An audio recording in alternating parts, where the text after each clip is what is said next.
Hello everyone, my name is Nicholas Charles Soul, also known as the Soulman, and welcome to the yearly recap. So, it's been a year.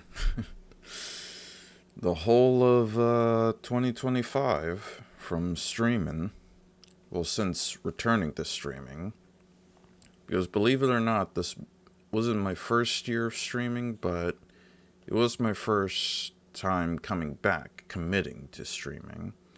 My first time that I started streaming was roughly around 2021, and it was like 4 years after when I got like tired of it when I used to play like World of Warcraft.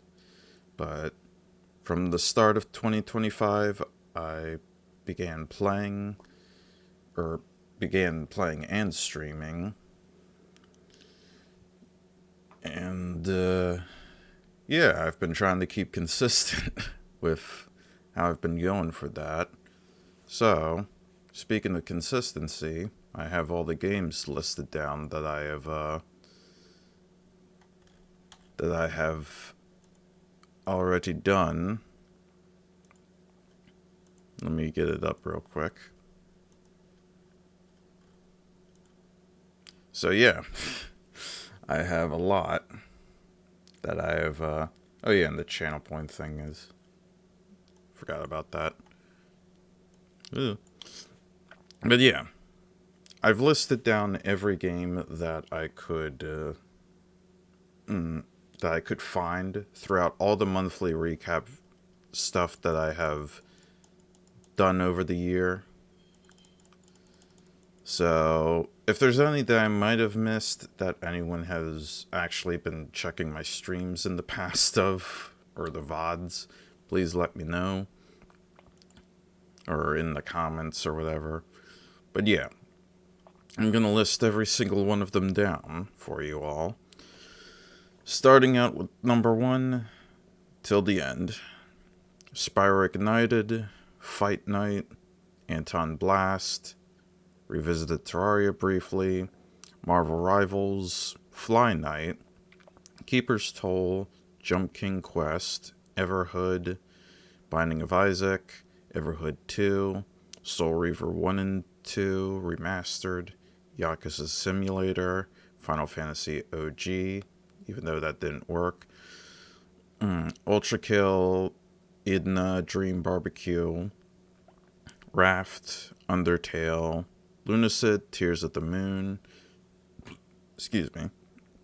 Hollow Knight, Oblivion, Mortal Sin, Psychopomp Gold, Latro, Shantae, Risky's Revenge, Pirate's Curse, Half Genie Hero, and the Seven Sirens, The Siege and the Sandfox, Boltbot Screwy Viruses, Deltarune, A Hat in Time, Amori, He Is Coming, Pow World, Ninja Gaiden Ragebound, One Shot, Shantae Advance, Risky Revolution, Off Remake, Hollow Knight, Silksong, Faith Revisited, Risk of Rain 2, Dead Space 2008, Look Outside, Amotria, Grounded, Revisited Vampire Survivors, Vero Curse of Faces, Clara. Oh, Faith Revisited. I think I forgot that. Sorry. Vero, Claroscure. God, now I'm off track. Vero, Curse of Faces, Clara Aloscure, April Grove, Axiom Verge, and Axiom Verge 2. And some of the games that I played off stream as well was Marvel Rivals, Binding of Isaac, Pow World, Risk of Rain 2, and April Grove. Whew. And with that, a total of 52 games. 52 games throughout this year. Some of them are games that I've already played before. Some of them are games that I've never played before. And some of them are games that I've played before but never played on stream before. But yeah, a lot of games, which I'm kind of happy about. considering that most of this channel revolves around gaming. So, I'm happy with how it's been. And for my top 5 games that I enjoyed, I made like this little list because I felt like it was something nice to make, you know? So for the top 5 games, I'll start from honorable mentions. Everhood 1 and 2, Mortal Sin, Spyro Reignited, Faith, One Shot, and Fly Night. These are honorable mentions because they are games that I have enjoyed and had a lot of fun playing with. Or at least, like, fondly own. Like, the types of games that I remember fondly from this year. Some of them that are new, that I've never played before, and some of them... Only one of them was reoccurring, which was Faith, because that was something that I was happy about revisiting again. But for stream for the first time. But yeah, they were a lot of fun. Everhood 1 and 2 was a lot of fun. I prefer the first one over the second one, even though the second one has, I think, better characters. Mortal Sin is a very fun roguelike. Definitely recommend it. Spyro Reignited is a remaster of the first 3 games, which was pretty good. Like, I thought it was a good remaster. Faith, best indie horror game of all time, in my opinion. One Shot is like an RPG Maker type of story game. It doesn't have any combat or stuff like that, it just has puzzle solving. But it was very nice. A very nice little sweet story. And Fly Night. This one surprised me because 1, I'm afraid of bugs, and 2, the gameplay was actually pretty solid. It had like a old school RuneScape type of aesthetic mixed with like third person, or I think it was first person dungeon crawler like gameplay, I think is better to say. Like the old school RuneScape is the aesthetic, not the gameplay. But yeah. I'm also looking forward to the sequel. Like, I heard that there's a sequel of this being made, so I will play that at some point. At the number 5 spot for the games that I enjoyed in 2025 would belong to Amori. Of all the, like, RPG Maker types of games that I've played throughout the year, I think Amori is the one that I had the most enjoyment out of. Like, I know some people are going to say, oh, what about Deltarune? You played that for an entire month. I'm going to be real. I had some enjoyment with Deltarune, but it was just like, I don't know. Some of, like, the story beats and the style of the game just kind of... it didn't gel with me, is what happened. And the reason why I kept playing it throughout the duration is because people actually were interested in watching the streams during that time. So I was stuck with it. But with Amori, it was a real surprise, and one that I genuinely liked. And I do think the RPG combat in it is pretty solid as well. A lot of customization with, like, the abilities that you could use throughout the combat. The only thing it lacks the most is mostly just the trinket stuff, like with the stats and all that. Like, that I think it lacks the most in. But story-wise, it's very good, too. And its contrast with the dream world and the real world is really good. Like, I enjoyed the game a lot, so that's why it gets number 5 on my top 5. For number 4, you would have to go with Palworld. Palworld was a new game that sort of caught my eye when I first heard of it, and it's something that I wanted to play out and see how it was. It's basically Pokemon with guns, but if Pokemon actually had creative ideas in the modern time. And lo and behold, it was a lot of fun. I will say it was very, like, resource management heavy, with a lot of its, like, combat and stuff like that. Like, I was playing the game pretty normally, like the way that it was normally intended. So, there's a lot of, like, base building and a lot of other stuff. It's a big sandbox type of game, but one that does very well with, like, using the Pokemon formula and putting a unique twist on it. And I had a lot of fun with it. It's definitely something that I want to revisit at some point as well. I heard that they finally got the Ultra Kill, like, update. I played through the Terraria update during my time streaming Power World, which I still haven't done the Moon Lord raid, so maybe the next time I revisit Power World I can try and get to that. Maybe. It might have to be something off stream, since I don't know how many people would be interested in an open world game on my streams.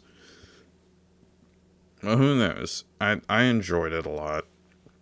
It was a lot of fun, so that's why it gets number 4. Number 3 belongs to Risk of Rain 2. So I've played Risk of Rain Returns, which is basically a remaster of the first game, but I had never played Risk of Rain 2. Risk of Rain 2 was something that I've always heard about, but I was always, like, afraid about. Like a 3D Risk of Rain type of game instead of 2D. Like, it felt awkward to think about at first, but once I jumped right into it and started playing, I couldn't stop. Similar to, like, playing the Risk of Rain game.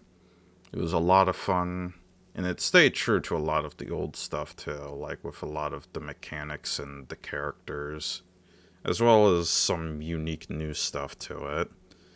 So, like, to this day I'm still playing it, and since starring it, like, pretty much off stream, if you could see the icon to the top left. But yeah, it was a lot of fun. It was one of those new games that I haven't played before that I enjoyed a lot. Similar to the previous 2 games. And yeah, that's why it gets number 3. Number 2, this is probably unfair, but I don't care, is the Shantae series, including the new game. Like, I've played the other Shantae games before. Like, before streaming them. Like, I played all of them except the Risky's Revolution that had yet to come out. But playing those again within stream, it still was a lot of fun. Like, 100%. Like, it's the one game that I always enjoy, like, 2D platforming around to get 100% of. Like, it's one of those games that it's just whenever you would jump back into and want to play again, it's always so much fun. And Risky's Revolution is no exception. Like, there are a little bit of some minor issues with Risky's Revolution. One of them definitely being the new play mode that it had, but overall it was a pretty solid restoration type of game. But I still think Pirate's Curse is my favorite, second to Seven Sirens. And I hope the new game that that they just started developing on will be pretty good. I don't know if it'll be 2D or 3D. I'm praying to God that they finally do 3D at some point. Because I really think they could nail a 3D platformer of Shantae. I really do. But if it's 2D, I'll still play it, whatever. And get 100% out of, as per usual. But yeah, that's why it gets number 2 on this list. And number 1, which might be a surprise to some people, is Soul Reaver 1 and 2 Remastered. Now, this is a game that, for Soul Reaver 1, I remember playing it very briefly when I had a PlayStation when I was a kid. Like, very briefly. but it always still stuck in like the back of my head. And it's a similar story with like Castlevania Symphony of the Night, even though I never got to play that game. It's one of those games in the back of my mind that I've always been so fascinated and interested in playing, but had never been able to have the opportunity to play or even find how or where to play it. Like, at least to my abilities and what I had access to. But when the remaster was announced and it was going to be on Steam as well, I was like, perfect. Perfect. And it is a really good remaster, I gotta say. Like, from starting to playing it and all that, it was really good. Like, it has like a control where you just like press like one of the buttons, like using my example with the controller. You just press like down one of the analog sticks and it can swap back from the old graphics to the new graphics, which I thought was very cool and unique, so that you wouldn't have to be like stuck with the new graphics unless you wanted to try with the old graphics again. And they pretty much kept everything the same. Like, the voice actors were the same, the levels were pretty much still the same. They might have fixed some bugs or something. I'm not entirely sure. It depends on if there was anything weird with like the original ports or like the original games, but they also added a lot of the cut content, which was very, very cool. Like seeing Terrell as like a boss fight, which it was originally supposed to be a boss fight. Like seeing that for the first time, and all this other cut content. Like, the first game of Soul Reaver was very fun to play. The second one wasn't as fun, but it was still enjoyable. Like, it was a lot more linear compared to the first one, but it was still a lot of fun to get engaged with. And it was also the first experience within my streaming year that I actually had people talking in my chat, or like a person talking to me in my chat, and like guiding me throughout the game with some stuff. I didn't want him to help with everything. I just wanted him to help with anything that I was like legitimately stuck with, like didn't know how to continue from. Because one thing I hate doing is like looking stuff up on the second monitor to try and like figure out something that I feel like I could solve. So having a person actually come up to my stream and mention that, wonderful. Absolutely wonderful. And yeah.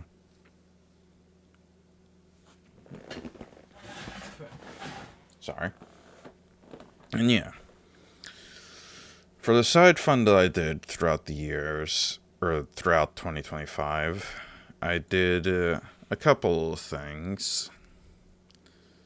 These were like side stuff in case I was like bored of like some gaming stuff or couldn't think of what to play throughout a certain month or whatever.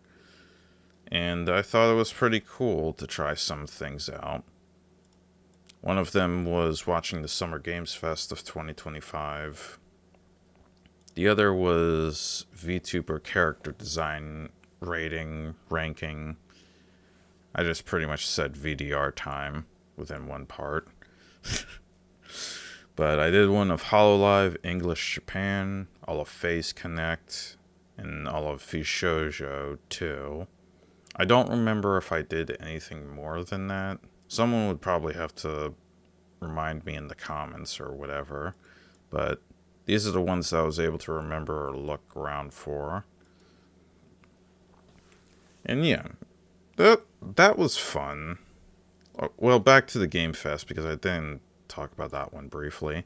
This one was pretty fun to try out and watch. I did watch the 2024 Game Awards, and I have that on the channel, but that isn't related to like 2025 in any way, because 2024. But For the Summer Games Fest, it was pretty enjoyable to watch. I had a lot of fun and saw some games that looked pretty fun, and some games that didn't release, like Mina the Hollower. Like, I'm still surprised that game got delayed. like, like, that was one of the games that got announced throughout this event, but for some reason, maybe next year. But yeah, that was fun. For the VTuber design thing, character design, I did enjoy this. The only problem, and I think I mentioned this within like the past streams that I did of this, it's hard to look for everyone, you know? Because there are definitely a lot of VTubers out there, and there's like independent company related. There are also a lot of like newer faces as well as older faces, and just trying to find like the right kind of way to find them all categorized, as well as like the full model type of designs, because sometimes it's either just the upper half or full body. And there's also a lot of alt costumes that they had, which is one of the rules that I made within this thing, of like only ranking like the base design, since that was the design that most people would be familiar with. And who knows, if people want me to do it again, even try out indie VTubers as well, of ranking their character designs as well, and hell, even doing alt or ranking the alt designs, just let me know in the comments and I can try it out again. Also, you can list down any type of VTuber you want me to rank next time. If you want. But yeah, it was fun. The next thing I did throughout the year was also working on the concept art for the Imagination Void story. This one I kind of debated on if I would do or not on stream, but I'm glad I did, because it resulted in the creation of the Soul Crab, which is something that I'm going to lean heavily on the channel for emotes in the future. Like, all that depends on this just commission art, which I am going to do at some point. It's just figuring out the best timing for that, because I've scouted some people that I wanted to submit commissions to for it, but it just depends on like their availability, and as well as like how to pay them as well, because I've never commissioned art before.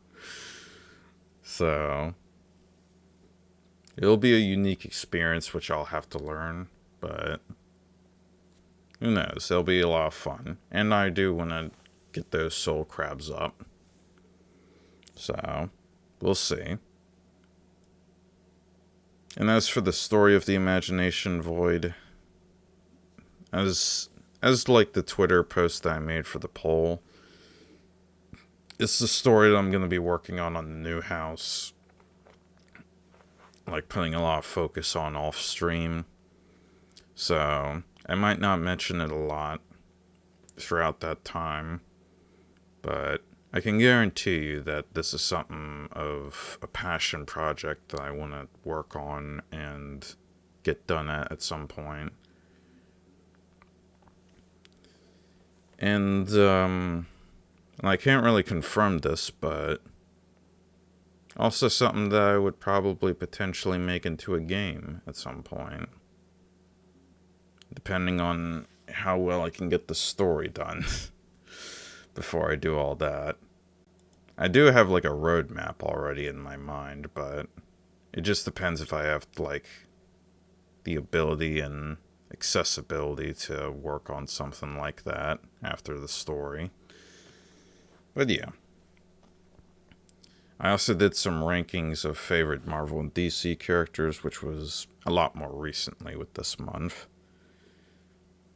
And it was mostly just to show some of my interests, of like the characters that I thought were cool or unique or my favorites. So, yeah, that was fun. And finally, I watched the Game Awards 2025. which I was confirmed for a co-stream, but was somehow unable to co-stream, which I probably mentioned within the December recap that it might have been because I was an affiliate and all that, but it sucks. But regardless, the Game Awards was just a E33 sweep. So it left a lot to be desired. It was a little disappointing with some of the games that were revealed because barely any of them I was looking forward to. Besides the Wolverine game, like that game I could probably see myself playing in the future, but everything else was like, who knows? Maybe 2026 will have some new unique games that aren't just indie games that keep carrying the gaming industry at this point. And as for channel progression, this is something that I wanted to start from the beginning to the end of this year. So with Twitch followers, I started with 33, which is what I remembered lastly of. And to end the year, it ended with 104, which was very surprising. 71 followers gained within this single year, which it's crazy. For Twitch subscribers, it was 0 to 14. The reason why this number was probably smaller, because I didn't have subscriber things unlocked yet, as well as like figuring out how to get it available too. But it'll probably increase by next year, especially if I'm gonna keep gifting subs at some point. For Twitter followers, it was 0 to 96. This is mostly because I made a new Twitter account for the streams and for myself, so that I could keep people up to date and all that. And for YouTube subscribers, it was 4 to 14. I gained 10, which is surprising because most of what this channel of like the YouTube channel revolves around is both the recap videos and the VODs. The VODs I try to make into like somewhat of like a continuation. Like I try to make it like make sense in terms of like the titling and all that. Even though I will probably change up the quotation style and all that in the next year. It just depends on when I debate on what feels comfortable and all that. But yeah. And Blue Sky followers 0 to 7 because barely anyone on this planet uses Blue Sky. Which is the hard truth to realize. I mean, for some things it's because of either ads or bots or scammers or whatever crap is going on with these social media platforms. Which sucks, but sometimes that happens. In personal year summary, I didn't write anything down because I wanted to talk about this in real time. And I feel like it was a major improvement. Like back when I first actually started streaming, during the time when I was just playing World of Warcraft, it felt like something in the back of my mind that I felt like, oh, I could do this while I'm playing WoW, and who knows, maybe there might be people who will join to watch. And granted, it was pretty crappy because I used Streamlabs. I had one monitor. I had a shitty computer that it could barely let me alt-tab to check the chat and all that. And it was horrible. A horrible first experience, but it was also a learning experience, which is improved with this year. Like when I came back to streaming, like actually putting some effort into the stream, because I still wanted to make it feel natural. Like, I didn't want it to make it feel like overly edited or like super fancy or whatnot. Like, I kind of wanted to make it feel like organic and natural, with like how a lot of like the beginning streamers that grew up popular later on had began with. Like, they all started organically and naturally. Some of them probably view botted, and others probably were just spamming share to everyone for their content and all that. Which, one, I've decided I'm not going to be doing any bot viewing, because it would just take away from the stuff that I've been building with throughout this year and make it feel invalid. And for the sharing stuff, I'm gonna just let that be for any of the people who come to watch it and are interested in it and want to share it out through the people. Like, I'm pretty much gonna be doing my own thing. And it really just depends on the people that I have joining in. So there's a lot that I learned throughout this year, and a lot of stuff that I do want to improve. One of them being the emotes and stuff related to the Soul Crab. The other, the type of games that I want to play. Like, I don't want it to just be completely indie games. I do want to try and play any like big name type of games if I can. And I also have to get a PlayStation 5 so I can actually play more games and all other stuff.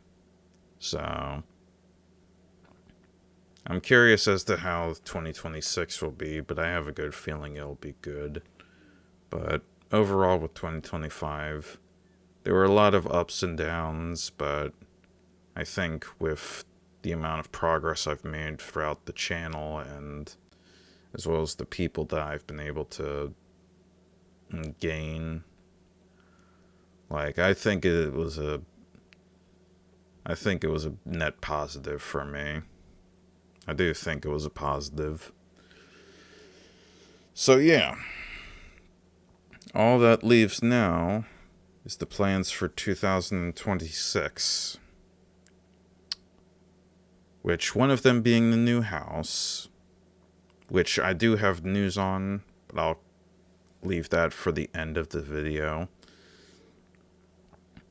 I do have to get to the new house, but once I get to the new house, I will be playing Dark Souls for the first time, which was the thing that I promised throughout the year when it was announced that I would be able to live outside the house. There's something better I can show more emotion to. And Dark Souls is one game that I've never played before, but heard very excruciatingly heard a lot about.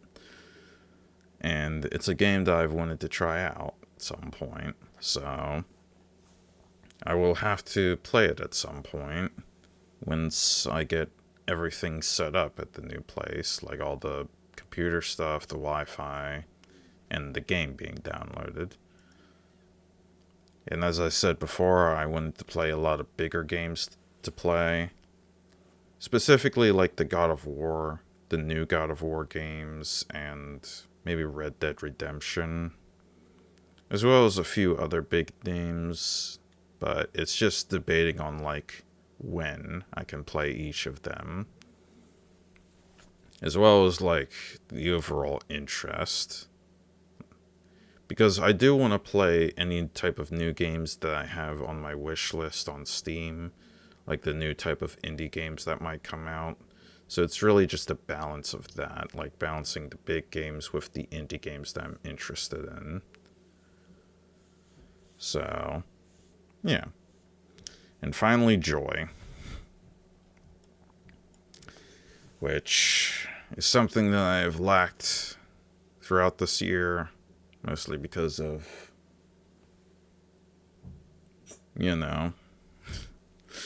this place, but I feel like that's gonna shift completely once I get to the new place. Like, my mood is gonna be better, my energy is gonna be better, and my overall motivation and confidence is gonna be better. Because if I continue to just live here and stream within this place for the entirety of the time, I would just be completely miserable. Like, I would just hate living in this house. So, it'll be a good shift.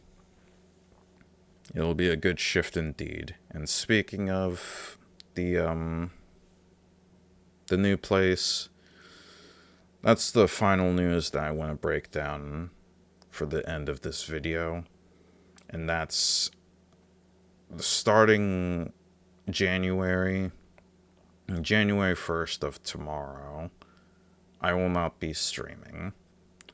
And I will not be streaming until I get to the new place and get everything set up and everything within the living expense all good and all.